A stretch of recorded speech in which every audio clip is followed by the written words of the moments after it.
Wow. These movies are incredible. They're actually could literally be my favorite movies ever made. Like, quite literally. They have so much love put into them. From the artwork to the voice acting. Use the palm, not just your finger. Down to every freaking little cameo we get to see. Beep, beep. Miguel, it's Peter. Lego Spider-Man, I love you. I love you all. I love these movies. I love these movies so much, I should go check out the comics. There's 3 Spider-Verse sagas? Like a trilogy? Oh, if this is anything like the movies, these books are gonna be bangers. Wow. These were nothing like the movies. These were terrible! This is how I imagined everyone who saw Spider-Verse movies and decided to read the comics felt. I did read the comics prior to the first movie release, and I was very nervous for the first movie's release. But the movie didn't really take any inspiration from the comics outside of a team of spider people from another dimension. That's literally it. Literally.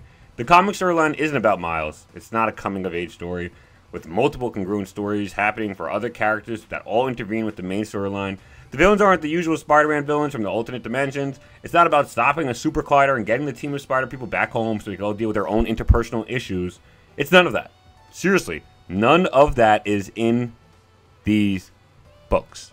The books in the movies vary so greatly. When people think about the movies, the average fan opinion is that the movies are 10 out of 10s. They're top tier. Some of the best Spider-Man content we've ever gotten. When you try and poll the general opinion of the comics, it's quite the opposite.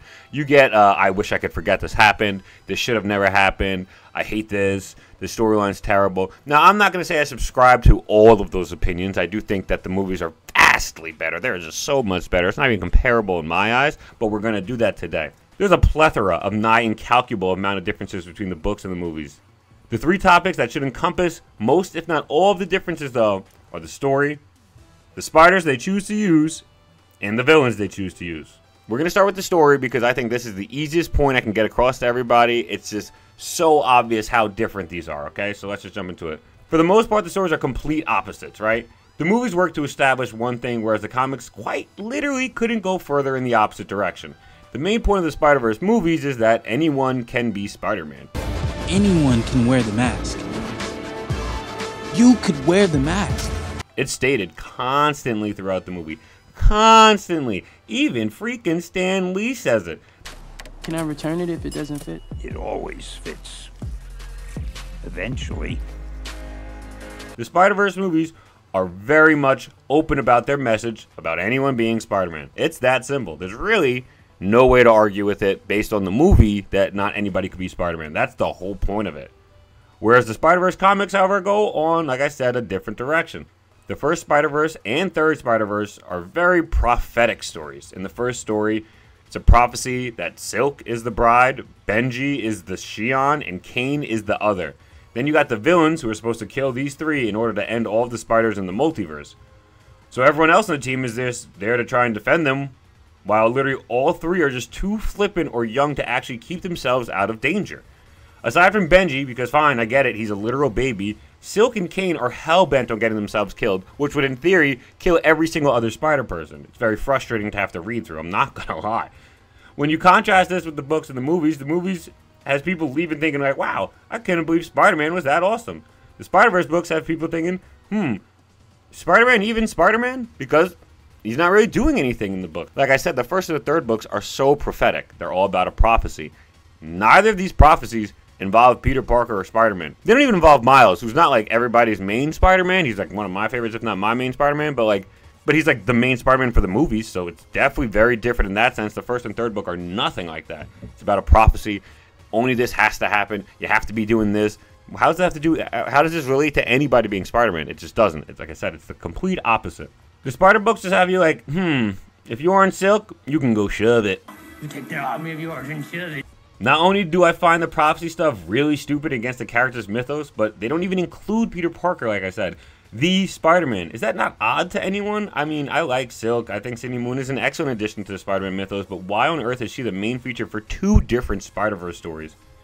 In the first one, she was like, weeks into her character's lifespan before she's shoved into the front and center of the Spider book that contains every Spider person pretty much ever.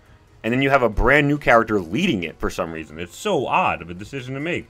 The most popular Marvel character of all time, and the whole reason the Spider-Verse can even be a thing has to take a backseat to the writer's original character because reasons, I guess? I have no idea why this decision was made. To go even further into the third book is all prophecy about how Silk is the chosen one, and the first book was mistaken. She's not really Bride. She's the one who's supposed to save everybody.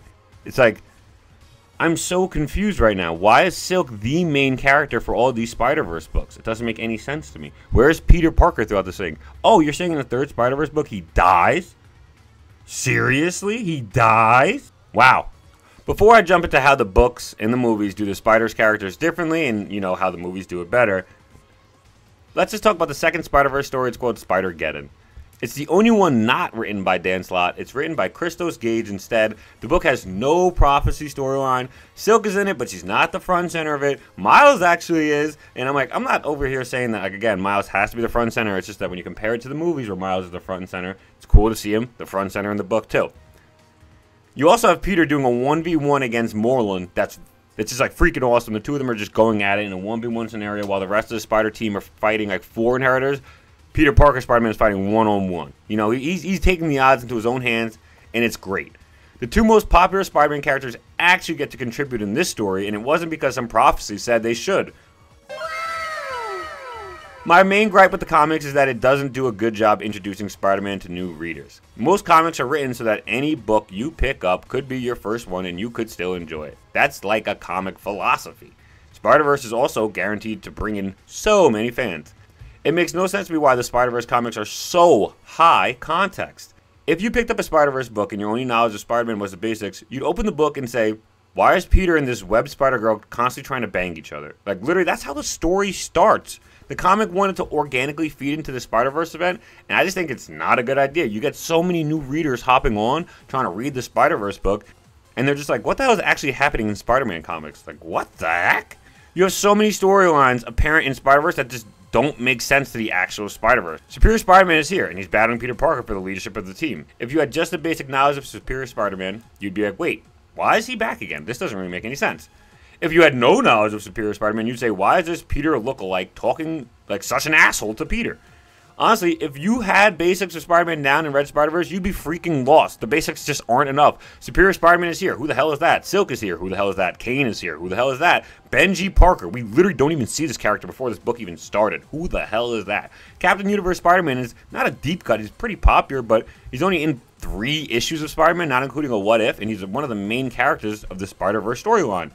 They don't get any cool introductions either. The comics throws these characters at you and they're like, they're here. You gotta know them already. That's the end of the discussion. The movie's way of introducing characters is way better. They tell you a short story about them and then they continue with the mainline story. It's just so much cleaner cut. Hi, my name's Obi Brown. I was bitten by. What did you like to know? The stories between the comics and the movies just are so different. They're just so different. But you know what's even crazier and what's even more different? How the good guys or slash the spiders are used in both of these two mediums. The first Spider-Verse movie introduced Peter Parker. It introduced Miles. Peter dies. Miles takes over. Then you got Peter B. Parker, Spider-Gwen, Spider-Noir, Spider-Ham, and Penny Parker. All launched into Miles' universe. They must all work together to stop the bad guys. You have a clear defined team, and it's also a straightforward story. The team's also pretty small, so you can get to a personal level with them. The second movie introduced way more cameos and spiders, but the idea is still the same. A small team of spiders to focus on, and they all even meet up at the end of the movie, so we know going forward this is who the team will focus on. It's very, very clean cut. And like I said earlier, they even do like a short intro story for almost all of these characters as well. You know who you're playing with, you know who you're watching, you know who everybody's talking about. It all makes sense to you, okay? Let's start at the beginning one last time. My name is Gwen Stacy. I was bitten by a radioactive spider. And for the last 2 years, I've been the one and only Spider-Woman. The comics just do not do this in the slightest. Characters are popping in with no introductions at all. They also just get murdered routinely in the comics for no reason at all. Now, I know there's a bunch of you edgy little people out there who are just like, whoa, a bunch of spider people dying. That sounds super serious and cool. Trust me, it's not. I was once you. I remember when I was a teenager and this story came out and I thought, wow, everybody's complaining about all these spider characters dying when no characters ever die in comics. I think it's pretty cool that people are actually dying. And then you grow up and realize that's just stupid. I don't want to see random Spider-Man characters throughout my entire history and life that I loved just killed for no reason. They get next to no story about why they're killed. They're actually thrown into the story because they're fan favorites, and then they're just killed unceremoniously to piss people off, it feels like. I don't understand why they would kill them, because you're not really doing much of a shock factor. We're not really too close to them unless you've read all the deep cuts like I have. So then you just have long-term fans like me who are just really mad about random characters dying. And then you have other fans who are like, I don't even know who this guy is. Why is he dying? You know, it's just like, it doesn't really hit home for anybody. For example, let's look at two of my favorite Spider-Man characters that died. Bruce Banner Spider-Man and Assassin Spider-Man. They're just both so awesome to me, and I knew them before Spider-Verse was actually a thing. Assassin Spider-Man was like my man's, bro. Him and Wolverine in that story are so cool. I think it's an awesome story where Spider-Man continues to be ruthless. It's cool, in my opinion. Well, they're both killed out unceremoniously, like I said. Bruce Banner was trying to save Kane. He gets captured, and he's served up as dinner for the Inheritors. Yup, literally eaten as dinner. I hate this. One, it's just so traumatic. He's one of my favorite characters, and he's just being eaten alive. Two, it's just so sad. He's Spider-Man. Why is he going out like this? Why are you drawing the best character ever going out like this? Assassin Spider-Man was even worse. The Inheritors just pop in, and they murked him in like the side of one of the comic panels. You could barely see it. I didn't even know he was dead until I looked up online and said he was deceased. I had to reread the book and be like, where did he even die? I didn't see that. You know how terrible that is? You can't even tell when a character's dead? How does that make sense? Like, wow, two characters I've always had love for. They're such dope versions of Spider-Mans. Went out like such busters. Like, uber busters. You want to talk about characters I have love for that went out like busters? How about Marvel vs. Capcom Spider-Man going out like that? Moreland walks into the screen, and Spider-Man's like, Web Ball, Spider Sting, Crawler Assault, Maximum Spider. Moreland just eats it all, and then one-shots him and kills him. My favorite Spider-Man just killed like such a punk, such a buster, like that. No one wants to see that. Do you want to see your favorite character be killed in an unfulfilling, grotesque way? Want to see it again? No! I know I said I'm a massive fan of the characters. That's pretty obvious and apparent to all you since you're on my channel and you see how much I talk about Spider-Man and all the books I read. But I personally do not think deep cuts make for great storytelling either. In the third Spider-Verse comic, a massive plot subversion point is when it's teased that Peter Parker exists as the Savior. But he was already killed. So what are they going to do? They're going to try and get a different Peter Parker. In a deep cut, they go back to the 60s and they get Peter Palmer, which is literally just a typo from a Stan Lee comic in the 60s. So he's supposed to be his own Spider-Man. I think they're going for this cool, like, whoa moment, but 90% of the people reading don't get the reference. Why is such a niche reference such a big point of the story? Makes no sense. Oh, it turns out it was all just a gag. That's even worse! Seriously, the way the spiders are shown in the movie versus the comics is so different. The movie feels like a love letter to each character, giving so much personality to the characters with not really much screen time at all either. Spider-Punk, for example, maybe had 10 minutes of screen time in a 2 hour and 20 minute long movie. That's 7% of the movie he's in, and for me, he stole the show. He was everything. I would watch it another 50 times just for Spider-Punk. What is that? Apart from having a great name. Go home, machine. What did I say? I might honestly go out and tell y'all the truth. I named the channel Spider Dunk because it rhymes with Spider-Punk. I love Spider-Punk. He's so cool. But there's so much love in Pav, Peter B. Parker, Gwen, of course, Miles. Hey. Every character feels like they had so much time and effort put into their stories and designs. Which is a total contrast to the comics, who will find your favorite Spider-Man and have them die. Just kill them. They killed off Spider-Man and his amazing friends. What did you gain from doing this? What did you gain? Lastly, the villains of Spider-Verse. The first two Spider-Verse comics have the same villain. It's Moreland and the Inheritors, and the third Spider-Verse book has Shathra. Moreland and the Inheritors eat spider totems, or spider people, to survive. A part of the prophecy is to kill Kane, Silk, and Benji, which would apparently kill all of the spider totems in the multiverse, which literally doesn't make any sense, because if they eat spider people and then they kill them all, how are they going to survive? Whatever, let's just move on.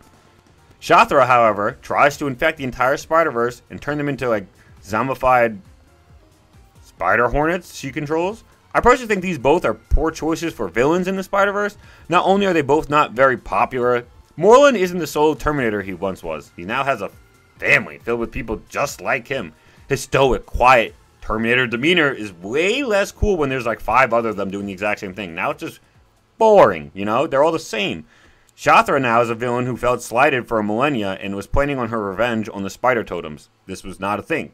These two characters had their stories changed quite a bit from the 2000s run they both came from, and I do think it's a bit odd how they both came from the same run, but that's not really a slight, I just think it's odd. I just don't like either of these motives. I think Shathra's is a little bit better, but like I said, they had to change her backstory to make it work. I think Morland's just completely butchered the character. I think he was a super duper character. Fans loved him at first, and now fans hate him now. It's like a complete flip-flop. It's so sad what they did to the character.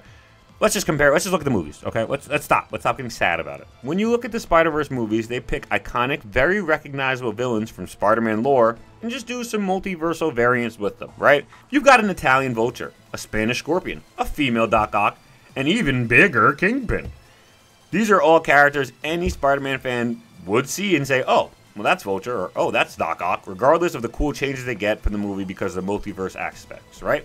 Across the Spider-Verse, main villain is Spot, who isn't necessarily too popular, but he's definitely more popular than Morland and Shathra. He was literally 30 years around, if not more, before his Spider-Verse appearance, on top of the fact that he had an appearance in the 90s animated cartoon. Ah, he said you would come if I stayed in one place long enough.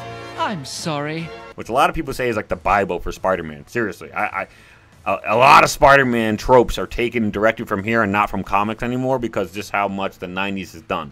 It's iconic. The comics tried to go obscure, whereas the movies went with massive headlining names, stuff people could grab onto.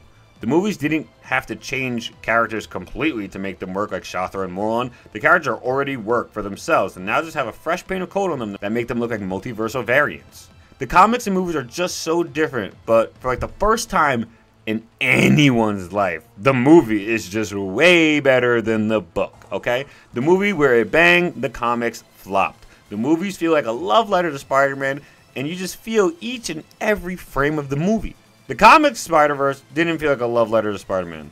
Just felt like a bunch of letters on a page of Spider-Man.